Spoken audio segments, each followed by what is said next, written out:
ఎన్నికల నోటిఫికేషన్ వేళ వైసీపీకి అతిపెద్ద షాక్ తగలపోతుందా అంటే ఎస్ అవుననే సమాధానం వస్తుంది. ఇలాంటి షాక్ కాదు.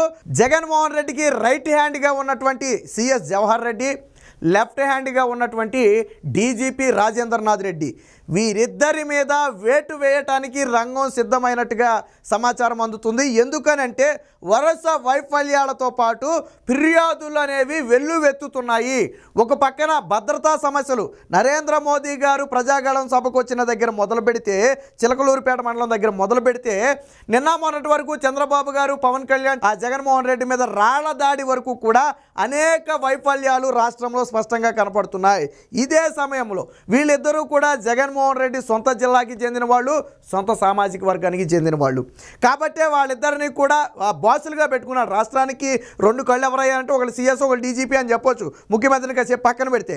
అలాంటి వాళ్ళిద్దరూ కన్నా జగన్మోహన్ రెడ్డికి పనిచేస్తే మిగతా వ్యవస్థ అంతా కూడా ఆటోమేటిక్గా ఆయన కోసం పనిచేసినట్టే. కాబట్టి ఇప్పటికే వాళ్ళు అనుకూలంగా పనిచేస్తున్నారు. జగన్మోహన్ రెడ్డి సొంత జిల్లా, సొంత సామాజిక వర్గం, వాళ్ళని పక్కన పెట్టాలని చెప్పి ప్రతిపక్షాల నుంచి ఒకటి కాదు, రెండు కాదు, పదుల సంఖ్యలో, వందల సంఖ్యలో ఫిర్యాదులు అయితే వెలువెత్తడం జరిగింది. దీంతో ఇక వీరిద్దరిని పక్కన పెట్టాలని చెప్పి ఎలక్షన్ కమిషన్ నిర్ణయానికి వచ్చినట్టు తెలిసింది. అయితే ఆరోపణలతోనే పక్కన పెడుతున్నారంటే కాదు, వైఫల్యాలు, నేను ఇందాక చెప్పినట్టుగా ప్రధానంగా వైఫల్యాలనే దృష్టి పెట్టారు. మొన్న జగన్మోహన్ రెడ్డి మీద రాయి దాడి ఘటనకు సంబంధించి కూడా రాష్ట్రంలో పరిస్థితి ఏంటి, ఎందుకు దాడి జరిగింది, పోలీసులు ఎలా వ్యవహరించారనే దాని మీద రాష్ట్ర ఎన్నికల కమిషన్ నుంచి ఒక సమాచారం తీసుకున్నట్టు సమాచారం. ఇదే సమయంలో చంద్రబాబు గారు, పవన్ కళ్యాణ్ సభల్లో కూడా రాళ్ల దాడి జరిగినట్టుగా వార్తలు రావడంతో ఎందుకు పోలీస్ శాఖ విఫలమవుతుంది, ఎవరు దీనికి బాధ్యులు, ముఖ్యమంత్రి జగన్మోహన్ రెడ్డి మీద రాయి దాడి జరిగిన ఘటనలో వ్యక్తులని, నిందితుల్ని పట్టుకున్నారా లేదా, ఎందుకు జాప్యం జరుగుతుంది, ఇలా అనేక అంశాల మీద అయితే కేంద్ర ఎన్నికల సంఘం, రాష్ట్ర ఎన్నికల సంఘం దృష్టి పెట్టినట్టుగా తెలిసాయి. సో వీరిద్దరూ కూడా విఫలమైనట్టుగా తెలుస్తుంది. ఎలక్షన్ కోడ్ అమల్లో ఉన్నప్పుడు శాంతి భద్రతలను కాపాడటంలో కానివ్వండి, ఈ దాడులను నివారించడంలో కానివ్వండి, ఇటు సిఎస్ కానివ్వండి, ఇటు డీజీపీ కానివ్వండి, ఇద్దరూ వైఫల్యం చెందినట్టుగా తెలుస్తుంది. దీంతో రేపో మాపో వారిని మార్చడానికి సిద్ధమయ్యారు. త్వరలోనే ఉత్తర్వులు, ఎనీ టైం, ఏ క్షణమైనా సరే ఉత్తర్వులు రావచ్చు. అది ఈరోజు రాత్రికే రావచ్చు, లేదా రేపు ఉదయం రావచ్చు, ఎల్లుండి రావచ్చు.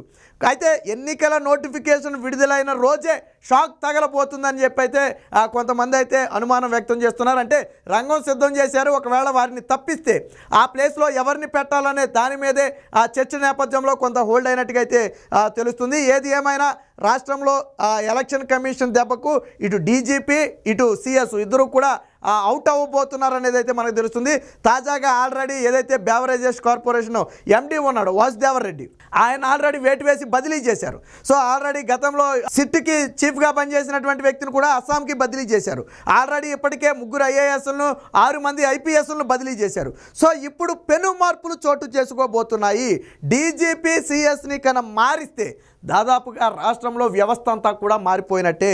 ఎన్నికలు నిష్పక్షపాతంగా, ఏ పార్టీకి కొమ్ము కాయకుండా అందరికీ సమాన దృష్టితో ఎన్నికలు ప్రశాంత వాతావరణంలో జరగాలి అంటే వీళ్ళిద్దరినీ తొలగించాలనేది ఇప్పుడు ప్రతిపక్షాల ప్రధాన వాదన. దానికి బలం చేకూర్చేలాగా ఇటీవల భద్రతా వైఫల్యాలు ఒక్కొక్కటిగా బయటపడటంతో తప్పని పరిస్థితిలో వాళ్ళిద్దరినీ మార్చడానికైతే ఎలక్షన్ కమిషన్ రంగం సిద్ధం చేసినట్టుగా తెలుస్తుంది. సో దీనికి సంబంధించిన వార్త కూడా వచ్చింది, ఒకసారి చూద్దాం. సో ఇక్కడ చూడొచ్చు, సిఎస్ఓ డీజీపీ బదిలీ అని చెప్పి క్వశ్చన్ మార్క్తో ఒక న్యూస్ అయితే రావడం జరిగింది విశాలాంధ్రలో. సో ఎందుకు అంటే రేపో మాపో ఉత్తర్వులు విడుదలయ్యే అవకాశం, అందుకే ఇందా చెప్పింది. ఎందుకంటే ఎలక్షన్ కమిషన్ ఆల్రెడీ వేటుకు రంగం సిద్ధం చేసింది. సో ఉత్తర్వులు విడవాలంటే ఆ ప్లేసుల్లో డీజీపీ ప్లేస్లో ఎవరిని పెట్టాలి, సిఎస్ ప్లేస్లో ఎవరిని పెట్టాలనే దాని మీద ఒక సందిగ్ధతతో ఆగినట్టుగా అయితే తెలుస్తుంది. ఏంటి కారణం అంటే వీరిద్దరూ కూడా సొంత సామాజిక వర్గానికి చెందిన వారే కావటం, జగన్మోహన్ రెడ్డి సొంత సామాజిక వర్గానికి చెందినవారు, అదేవిధంగా సొంత జిల్లాకు చెందినవారు కావటం, అలాగే వరుస భద్రతా వైఫల్యాలపై సిఈసి అంటే ఏదైతే కేంద్ర ఎన్నికల సంఘం ఉందో అదైతే సీరియస్ అయినట్టుగా తెలుస్తుంది. ఏప్రిల్ 18వ తేదీన ఏపీలో సార్వత్రిక ఎన్నికలకు సంబంధించి నోటిఫికేషన్ విడుదల కానున్న నేపథ్యంలో సిఎస్ డీజీపీలపై బదిలీ వేటు పడబోతున్నట్లుగా ఐఏఎస్, ఐపీఎస్ వర్గాల్లో విస్తృత ప్రచారం జరుగుతుంది. ఇప్పటికే కొన్ని జిల్లాల కలెక్టర్లు, ఎస్పీలపై బదిలీ వేటు పడగా తాజాగా బెవరేజెస్ కార్పొరేషన్ ఎండీ పైన ఈసీ వేటు వేసింది.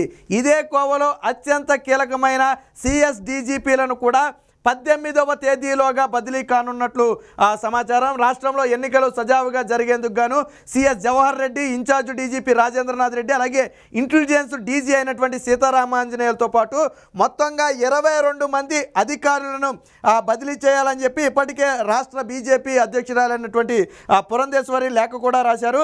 వీరిలో కీలకమైన వ్యక్తులు ఎవరయ్యా అంటే జవహర్ రెడ్డి అలాగే రాజేంద్రనాథ్ రెడ్డి.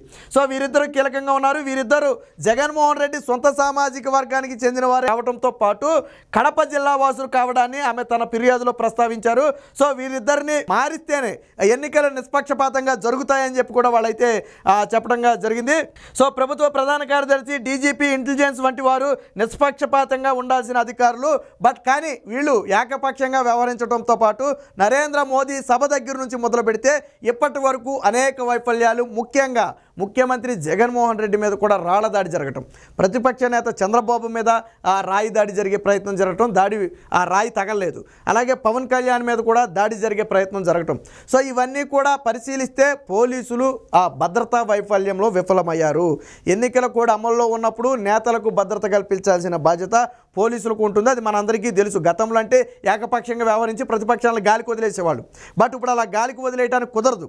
కాబట్టి భద్రత కల్పించాలి. కానీ ఈ భద్రతా విషయంలో పూర్తిగా వైఫల్యం చెందారు. ఇవన్నీ కూడా డీజీపీనే బాధ్యత వహించాలా? ఎస్పీలు, ఐజీలు, డిఐజీలు ఉన్నప్పటికీ కూడా అంతిమంగా బాధ్యత వహించాల్సింది డీజీపీ. ఇక ఇదే సమయంలో ఈ రాష్ట్రంలోని అన్ని వ్యవహారాలను చక్కబెట్టాల్సిన సిఎస్ కూడా అందుకు బాధ్యుడు కావాలి. ఎందుకంటే సిఎస్ కూడా ఏకపక్షంగా నిర్ణయాలు తీసుకోవటం, అధికార పార్టీకి లేదా వైసీపీ పార్టీకి అనుకూలంగా కొన్ని నిర్ణయాలు తీసుకోవటం, ప్రతిపక్షాల ఫిర్యాదులను పెడచెవిని పెట్టడం లాంటి కార్యక్రమాలను సిఎస్గా ఉన్నటువంటి జవహర్ రెడ్డి కూడా చేస్తున్నారని చెప్పి ప్రతిపక్షాలు ఇప్పటికీ అనేక ఫిర్యాదులు కూడా చేశాయి. అన్నిటికీ మించి బీజేపీ అధ్యక్షురాలు పురంధేశ్వరి చేసినటువంటి ఫిర్యాదు అనేది అత్యంత కీలకంగా మారింది. కాబట్టి ఎట్టి పరిస్థితుల్లో ఇవాళ రేపట్లో ఖచ్చితంగా డీజీపీ సిఎస్ మీద వేటు వేస్తూ ఏ క్షణమైన ఉత్తర్వులు రావచ్చు అనేది ప్రధానంగా రాష్ట్రంలో నడుస్తున్నటువంటి హాట్ టాపిక్గా చెప్పుకోవచ్చు. మొత్తానికి ఈరోజు సిఎస్ డీజీపీ గారా మారితే ఎన్నికలు నిష్పక్షపాతంగా జరుగుతాయని ప్రతిపక్షాలు భావిస్తున్నాయి. అందుకు అవకాశం కూడా ఉంది. ఎందుకంటే వీళ్ళేమి ఇరు పార్టీలకు సమానంగా వ్యవహరించే అధికారులు అయితే కానే కాదు. అది బహిరంగ సత్యం. ఎందుకంటే చంద్రబాబు గారి మీద రాళ్ల దాడి జరిగితేనేమో బాపరాయణ హత్య అంటారు, జగన్మోహన్ రెడ్డి మీద దాడి జరిగితేనేమో దాన్ని హత్యాయత్నం అంటారు. సో కాబట్టి ఇలాంటివన్నీ పరిగణలో తీసుకున్నప్పుడు ఖచ్చితంగా మెజారిటీ పీపుల్ అంతా కూడా వీరిని మార్చాలనే కోరుకుంటున్నారు. అసలు ఎలక్షన్ కమిషన్ ఈ పార్టీకి వీరి మీద వేటు వేసి ఉండాలి. మరి సరైన కారణం కోసం ఎదురు చూశారా లేదా ఆ ప్లేస్లో ఎవరిని పెట్టాలనే దాని గురించి ఎదురు చూశారో మనకైతే తెలియదు. కానీ వేట్ అయితే కన్ఫామ్ ఈ రోజు రాత్రి లేదా రేపటిలోగా ఖచ్చితంగా వేట్ అయితే పడబోతుంది. ఎలక్షన్ నోటిఫికేషన్ సమయంలోనే ఇది జగన్మోహన్ రెడ్డికి అతిపెద్ద దిమ్మ తిరిగే షాక్ అని చెప్పుకోవచ్చు. దాదాపుగా జగన్మోహన్ రెడ్డి తన సగం బలాన్ని కోల్పోయినట్టుగానే మనం భావించాల్సి ఉంటుంది. మరి చూద్దాం ఇవాళ రేపట్లో వేటు వేస్తారా లేదా వీళ్ళనే కొనసాగిస్తారా అనేది వేచి చూద్దాం.